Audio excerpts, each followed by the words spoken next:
चुनाव महज आंकड़ों का खेल नहीं होता, खासकर जब हम मध्य प्रदेश की देपालपुर जैसी विधानसभा सीट की बात करते हैं। ये एक कहानी है, जमीन की, लोगों की और उस जनादेश की जिसे अक्सर सिर्फ हार जीत में तौल दिया जाता है। आज हम इसी कहानी के हर पहलू को परत दर परत समझेंगे। किसी भी चुनाव को समझने की शुरुआत होती है जमीन से। लोगों का भरोसा जीतना है तो पहले उनकी मिट्टी को, उनके असल मुद्दों को समझना होगा, और देपालपुर की कहानी यहीं से शुरू होती है। तो देपालपुर की जमीन से आवाज क्या आ रही है? कौन सी वो शिकायतें हैं, कौन सी वो चुनौतियां हैं जो वहां की राजनीति को असल में दिशा देती हैं? चलिए सुनते हैं। अगर आप देपालपुर के किसी किसान से पूछेंगे तो उनकी सबसे पहली चिंता है नीलगाय। हाँ, नीलगाय। ये सिर्फ एक जानवर नहीं, ये उनकी मेहनत पर, उनकी फसलों पर एक सीधा हमला है। आप देखिए, बिरगोदा और बनेड़िया जैसे इलाकों में ये समस्या कितनी गंभीर है। ये बाकी सब मुद्दों पर भारी पड़ती है। और ये सिर्फ आंकड़े नहीं हैं, सुनिए, ये किसी किसान के दिल की आवाज है। 2 से 3 क्विंटल फसल हमारी आंखों के सामने बर्बाद हो जाती है। ये उनके लिए अखबार की सुर्खी नहीं है, ये उनकी रोजी रोटी की लड़ाई है। किसानों की ये चिंता तो है ही, लेकिन कहानी यही खत्म नहीं होती। इसमें जुड़ते हैं सूखे कुएं, टूटी फूटी नहरें, कभी आती कभी जाती बिजली और एक बहुत बड़ी पीड़ा, पढ़े लिखे नौजवानों के लिए अपने ही घर में काम का ना होना। ये सब मिलकर लोगों के रोजमर्रा के संघर्ष को और भी मुश्किल बना देते हैं। तो इन सब जमीनी हकीकतों का, लोगों के इस दर्द का 2023 के चुनाव में क्या असर हुआ? चलिए अब सीधे नतीजों के आंकड़ों को देखते हैं। लगभग 82.5%। ये सिर्फ एक नंबर नहीं है, ये बताता है कि देपालपुर के लोग चुप नहीं बैठे थे, वो जागे हुए थे। वो अपने मुद्दों को लेकर सड़कों पर थे और पोलिंग बूथ पर भी।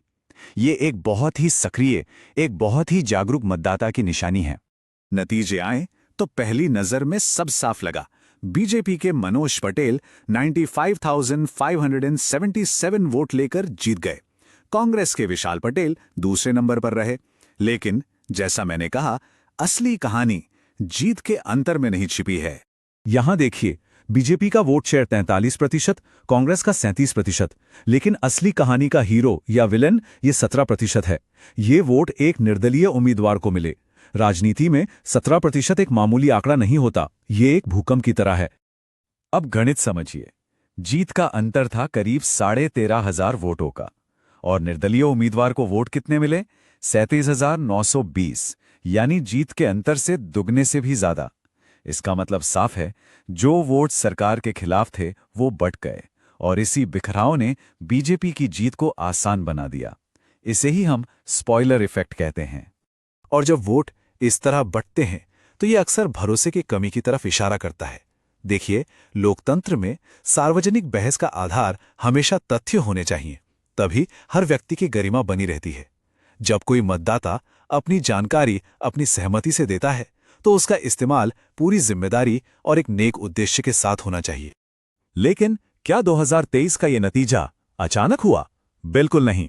इसे समझने के लिए हमें थोड़ा पीछे जाना होगा और देपालपुर के चुनावी इतिहास की नब्ज को पकड़ना होगा, क्योंकि यहां सत्ता का मिजाज हमेशा से ही बदलता रहा है। ये देखिए, 2008 में कांग्रेस, 2013 में बीजेपी, फिर 2018 में कांग्रेस और अब 2023 में फिर बीजेपी। ये घड़ी के पेंडुलम की तरह है। देपालपुर की जनता हर 5 साल में सत्ता बदल देती है। ये क्लासिक स्विंग सीट का पैटर्न है। तो क्या है देपालपुर का राजनीतिक डीएनए? 1. हर चुनाव में विजेता बदल जाता है। 2. हार जीत का अंतर अक्सर बहुत कम रहता है। 3.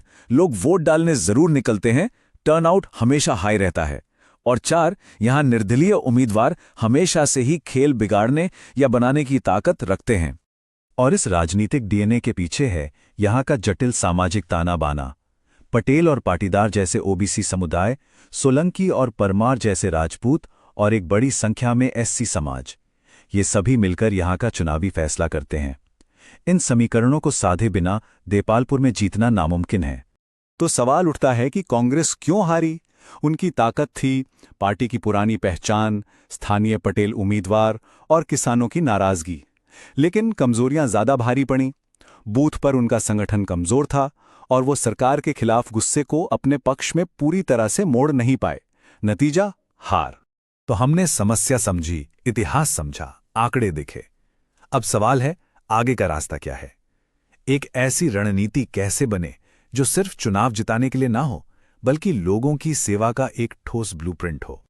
किसी भी मजबूत इमारत के लिए 4 स्तंभ जरूरी होते हैं। राजनीति में भी ऐसा ही है। हम इसे चतुर्मुख सिद्धांत कहते हैं। ये एक 4 आयामी रणनीति है जिसमें चुनावी, संगठनात्मक, नैरेटिव यानी कहानी और संसाधन, इन चारों को एक साथ साधना पड़ता है। एक भी पैर कमजोर हुआ तो कुर्सी गिर जाएगी। ये 4 स्तंभ क्या हैं? पहला, चुनावी, यानी ओबीसी राजपूत एससी का एक नया मजबूत गठबंधन बनाना। दूसरा, संगठनात्मक, बूथ कमेटियों को मजबूत करना और लोगों की शिकायत सुनने के लिए 24 घंटे चलने वाली हेल्पलाइन बनाना। तीसरा, नैरेटिव, सरकार की नाकामियों जैसे नीलगाय की समस्या को उजागर करना, लेकिन साथ में एक सकारात्मक विजन भी देना। और चौथा, संसाधन, नेताओं और फंड्स का सही जगह, सही समय पर इस्तेमाल। और इस प्लान को लागू करने के लिए चाहिए एक अनुशासित 90 दिन का एक्शन प्लान। पहले 30 दिन सिर्फ सुनना है, घर घर जाकर सर्वे करना, शिकायतें इकट्ठा करना। अगले 30 दिन संगठन को एक्टिवेट करना है, बूथ कमेटियों को जगाना, छोटी छोटी सभाएं करना। और आखिरी 30 दिनों में अपने संदेश को हर घर तक पहुंचाना है और वोटिंग वाले दिन लोगों को बूथ तक लेकर आना है। लेकिन सबसे बड़ा सवाल, आप किसी की शिकायत को एक पक्के वादे में कैसे बदलते हैं? इसका जवाब है, एक सीधा, ठोस और समयबद्ध समाधान देकर। मिसाल के तौर पर यह वादा करना कि हम जीतने के 24 घंटे के अंदर एक नीलगाय टास्क फोर्स बनाएंगे। ये सिर्फ एक वादा नहीं है, ये लोगों की सबसे बड़ी समस्या का सीधा, एक्शन ओरिएंटेड जवाब है। क्योंकि अंत में असली मकसद सिर्फ चुनाव जीतना नहीं होता, असली मकसद होता है उस जनादेश को लेकर लोगों के लिए काम करना, एक असरदार और जवाबदेह शासन देना। और ये नीलगाय टास्क फोर्स जैसी पहल दिखाती है कि कैसे एक जमीनी समाधान एक राष्ट्रीय स्तर की नीति का हिस्सा बन सकता है। देश की बड़ी बड़ी समस्याओं का हल अक्सर जमीन पर, लोगों के बीच ही छिपा होता है। और ये हमें शासन के सबसे बुनियादी उसूल पर वापस लाता है। शासन का असली मतलब है हर एक नागरिक की गरिमा का सम्मान करना, लोगों की निजता की सुरक्षा करना और कोई भी जानकारी लेने से पहले उनकी सहमति लेना। ये कोई बोझ नहीं है, ये वो संवैधानिक मूल्य हैं जो एक सरकार और उसके नागरिकों के बीच भरोसे का पुल बनाते हैं। तो देपालपुर हमें एक बड़ी चेतावनी देता है। 82.5% का भारी मतदान एक दोधारी तलवार की तरह है। अगर आप काम करेंगे तो ये आपके समर्थन की लहर बन सकता है, लेकिन अगर आप नाकाम रहे तो यही आंकड़ा आपके खिलाफ एक सुनामी बनकर आएगा। तो फिर भविष्य की राजनीति कैसी होनी चाहिए? हमारी दृष्टि एक ऐसी राजनीति की है जो चेहरों पर नहीं बल्कि एक मजबूत प्रक्रिया पर टिकी हो, जो सिर्फ नारों और भाषणों पर नहीं बल्कि जमीन की हकीकत से निकले ठोस नतीजों पर आधारित हो। यदि आप एक जन केंद्रित नेता बनना चाहते हैं और अपने निर्वाचन क्षेत्र का उत्थान करना चाहते हैं तो blueprintstrategies.ai से mgr@blueprintstrategies.ai पर संपर्क करें या 08042041602 पर कॉल करें। राजनीति से परे उद्देश्य।